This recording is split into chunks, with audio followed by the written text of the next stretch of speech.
Ayan, bali ngayong gabi pupunta kami ng Nova Plaza kasi doon daw ang practice ni Ate Reka. Tapos tamang-tama may panoorin sa taas. Kaya ayan, tara samahan nyo kami pumunta sa Novaliches Bayan. Commute sana talaga kami lahat. Kaya lang sabi ni Ate Mimi, magmotor na lang daw kami at sila na lang daw magko-commute. Diba? Dito naman ako bilib sa mga anak ko, hindi na sila talaga mga pabebe. Pero syempre, hinintay pa rin namin sila makasakay dito sa tricycle na puti. Tapos ayan, nauna na sila sa bayan kasi umulan. Nagpatigil muna kami ng ulan sa may gasolinahan. Tapos ito, nandito na kami sa Nova Plaza. At ayan, biglang nagutom, naghanap kami ng makakainan. Tapos meron kami nakitang karenderya. Dito sana kami kakain, kaya lang, ayan, nagbagong isip ng asawa ko, sabi, doon na lang daw kami sa may Lumi na napapanood ko sa TikTok. Kaya ayan, agad-agad naman is pumunta tayo. Para umikot lang pala kami, sa gilid lang yan ng Nova Plaza. Tapos sa highway lang kami dumaan. Kaya yan, kung mapapansin nyo, dinaanan uli namin yung plaza. Galing lang kami dyan sa ibaba. Tapos umikot kami kasi naghanap kami ng makakainan. Tapos yung napagdesisyon na namin dito kami kumain sa Lumihan. Kasi talaga namang takam na takam ako dun sa video talaga. Sa TikTok na napapanood ko. Alam ko naman nakatabi to ng punerarya. Pero grabe. Nagulat na lang talaga kami. Hindi ko na nga lang nakuha ng video. Kasi yung asawa ko ayaw kumain. Kasi katabi daw ng punerarya. Sabi ko, yan yung resulta ng kakanood mo ng mga nag-iimbalsa mo. Ang tagal ko pa naman talaga hinintay na makapunta rito kasi tatatakam talaga ako sa Lumihan nila. Kaya lang sabi ng asawa ko, kami na lang daw kumain. Hindi na siya kakain. Kaya yan, hindi na rin kami kumain lahat. Tapos bumalik na lang kami sa Nova Plaza. Tamang-tama, ayan, nag-start na yung panoorin. Kaya ayan, pakinggan nyo, ang ganda. Grabe, nakaka-amaze. Maulan-ulan lang kasi, kaya ayan, kunti lang yung nanonood. Halos mga bata lang.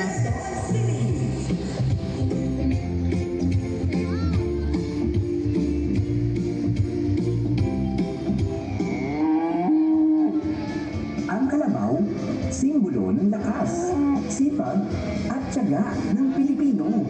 Sa Paskong kumukutitap sa Novaliches, paalala ito ng ating diwa ng pagtutulungan at kasipagan. Hindi lang talaga ako sigurado kung gabi-gabi talaga dito may panoorin sa Nova Plaza. Pero sabi ng anak ko, gabi-gabi yata to hanggang Pasko. Kaya kung malapit kayo dito sa Novaliches Bayan, ayan, pwede niya kayong dumayo dito at tumambay, di ba, banding ng pamilya nyo at panoorin. Bali, ang oras ng umpisa ay 5 to 10. 5 p.m. to 10 p.m. At syempre, dahil anong oras naman na din yan, nagutom na yung mga Juna kids ko. At ayan, bumaba rin naman kami. Tapos, ayan, naghihirit si Bunso na Jollibee na nga lang daw. Yun nga lang, medyo malayo-layo yung lalakarin namin kasi nasa Nova Plaza kami. Tapos yung Jollibee is nasa may Save at Mang Inasal malapit. Kaya ayan, tara, kain na tayo. Nagugutom na rin kasi din ako. Anong oras na rin kasi niyan? Akala nga namin sarado na. Sabi ko, mali yata yung pinuntahan natin Jollibee. Dapat pala doon sa kabila. Pero open pa rin naman pala. Kaya yun, tuloy pa rin naman kami dyan.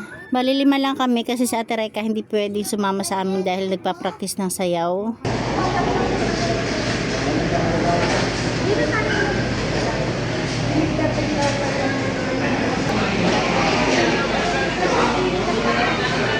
Ayan, at hindi na ako nakapag-video nung dumating yung pagkain. Picture-picture na lang, okay na yan. Mas okay pa nga picture, no, minsan. Eto na yung finish, diba? Tapos nang kumain, saka ako nakapag-video.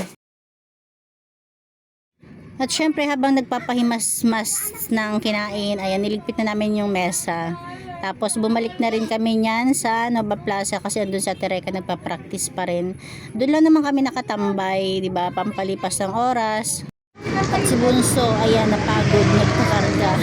Napunta na kami niya ng Nova Plaza.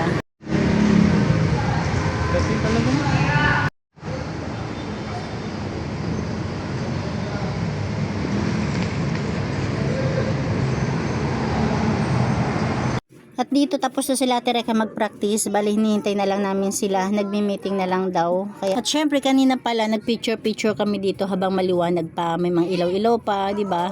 Kasi mamaya or talaga kapag 10 na, pinapatay na nila yung ilaw. Kaya picture-picture muna. At ayan, sa wakas tapos na rin yung practice na Ate Reka ng sayaw. Kaya picture-picture muna sila.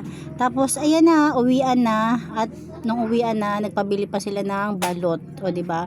Bumili ako ng 6 na piraso para tagi-isa kami. Tsaka bihira lang naman to. Napakatagal bago kami masundan na kumain ng balot. At eto na, nandito na kami sa madilim naming lugar. O, diba?